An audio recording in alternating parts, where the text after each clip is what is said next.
કાજલ bulletin ન્યૂઝમાં આપનું સ્વાગત છે। હું છું શહાના સેઠવાલા। ગત રોજ આમ આદમી પાર્ટી વડોદરા પાર્ટીના હોદ્દેદારો અને કાર્યકર્તાઓ દ્વારા વડોદરા મ્યુનિસિપલ કોર્પોરેશનની ખંડેરાવ માર્કેટ બિલ્ડિંગ ખાતે મોરચો લઈ લોક પ્રશ્નોની રજૂઆત કરવા પહોંચ્યા હતા, પરંતુ મેયર સાથે મુલાકાત ના થતાં મેયરની ઓફિસ બહાર દેકારો મચાવી મેયરની નેમ પ્લેટ ઉપર કારીશાહી લગાવી મેયરની નેમ પ્લેટની તોડફોડ કરવામાં આવી હતી। તેના અનુસંધાનમાં નવાપુરા પોલીસ મથકે વડોદરા કોર્પોરેશનના સિક્યોરિટી વિભાગના સંજય તરપડાએ ફરિયાદ નોંધાતા નવાપુરા પોલીસે આમ આદમી પાર્ટીના પ્રમુખ અશોક ઓઝા સહિત કુલ 24 લોકોની અટકાયત કરી હતી, જેના અનુસંધાનમાં આજરોજ આમ આદમી પાર્ટી ગુજરાત સંગઠન મહામંત્રી મનોજભાઈ સોરથિયા સુરતથી નવાપુરા પોલીસ સ્ટેશન આવી પહોંચ્યા હતા અને પ્રેસને સંબોધન કરી વિસ્તૃત માહિતી આપી હતી। રિપોર્ટ સાદિક કાજલવાલા।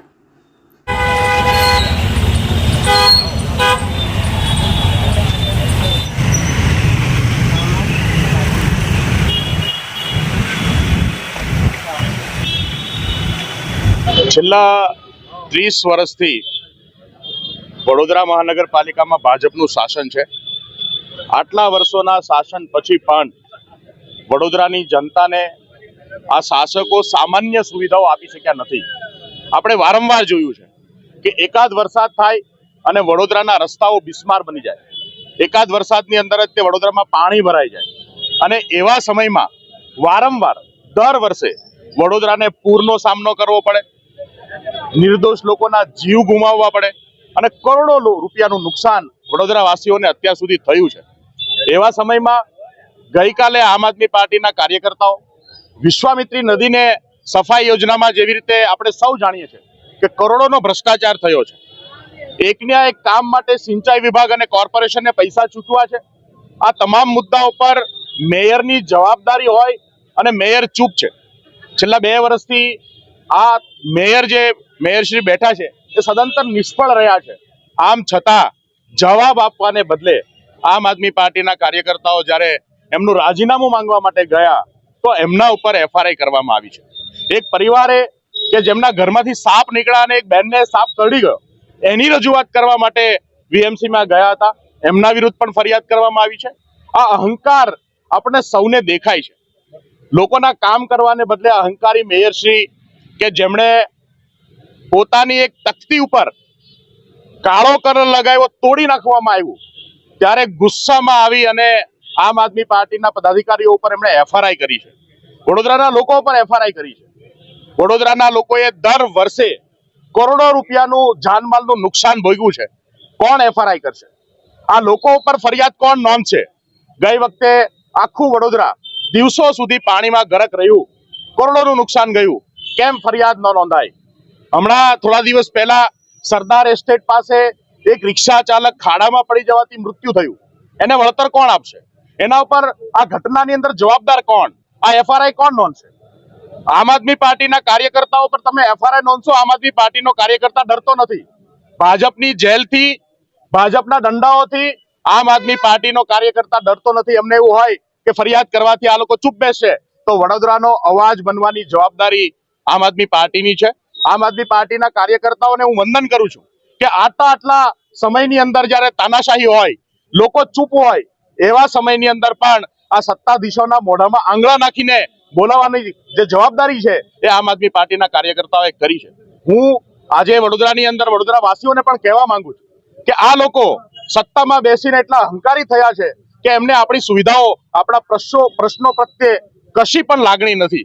એવા સમયમાં આ લોકોની સામે બોલવું પડશે, આ લોકોને સત્તાથી દૂર કરવા પડશે અને જ્યાં સુધી આ લોકો સત્તામાં બેસશે ત્યાં સુધી વડોદરાના પ્રશ્નોના સમાધાન થવાના નથી। આ એક મેયર હોય કે અન્ય મેયર હોય, ભાજપની સાથે સંકળાયેલા તમામ નેતાઓ માત્ર આંગળી ઊંચી કરવામાં માને છે।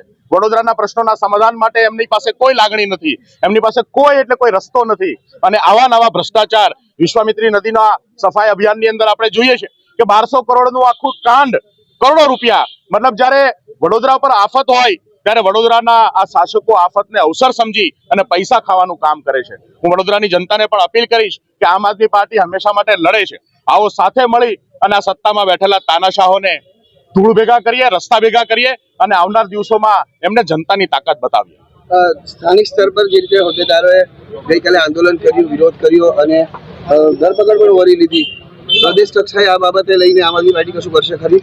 બિલકુલ, અમે આજે ખાસ પાર્ટી વતી હું પાર્ટીના સંગઠન મહામંત્રી તરીકે આજે વડોદરામાં આમ આદમી પાર્ટીના કાર્યકર્તાઓને મળવા માટે, વડોદરાની જનતા સાથે વાત કરવા માટે અને એમની સાથે એ બાંહેધરી આપવા માટે કે આમ આદમી પાર્ટી સમગ્ર ગુજરાત આજે ઘટના વડોદરામાં ઘટી છે, લડાઈ જે આમ આદમી પાર્ટીના કાર્યકર્તાઓએ શરૂ કરી છે, એમાં વડોદરાના જનતા સાથે, આમ આદમી પાર્ટીના કાર્યકર્તાઓ સાથે, વિશેષમાં જો આવી જ રીતે પોલીસ દમનથી અને કાર્યકર્તાઓને પરેશાન કરવામાં આવશે તો સમગ્ર ગુજરાતની અંદર આ ઘટનાના પ્રત્યાઘાતો આવશે. આમ આદમી પાર્ટી આ સમગ્ર ઘટના પણ આખા ગુજરાતની અંદર આંદોલન કરશે.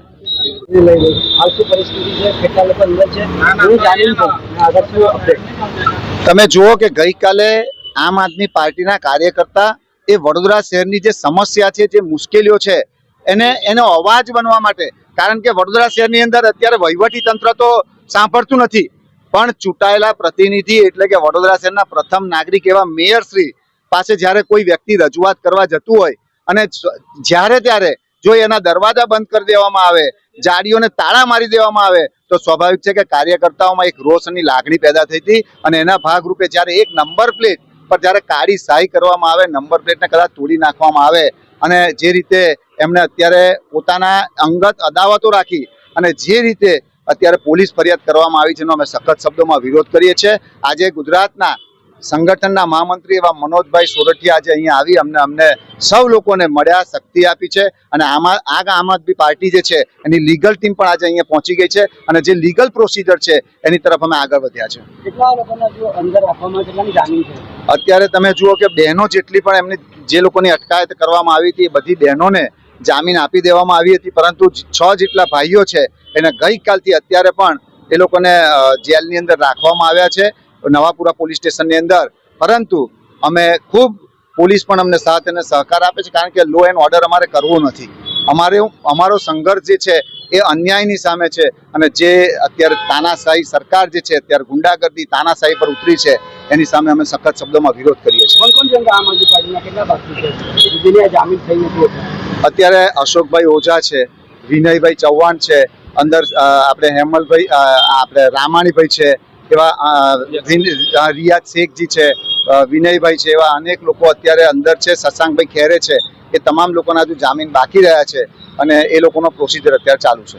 પોલીસ સ્ટેશનમાં જામીન છે કે કોર્ટ લઈ જશે? અત્યારે અમારું માનવું એવું છે કે પોલીસ સ્ટેશનની અંદર જે છે એ જામીન થઈ જશે, પરંતુ જો એ જામીનના પ્રક્રિયામાં નહીં થાય તો અમે આગળ પણ જઈશું. इस वीडियो को लाइक करें, हमारे चैनल को सब्सक्राइब कर बेल आइकन जरूर प्रेस करें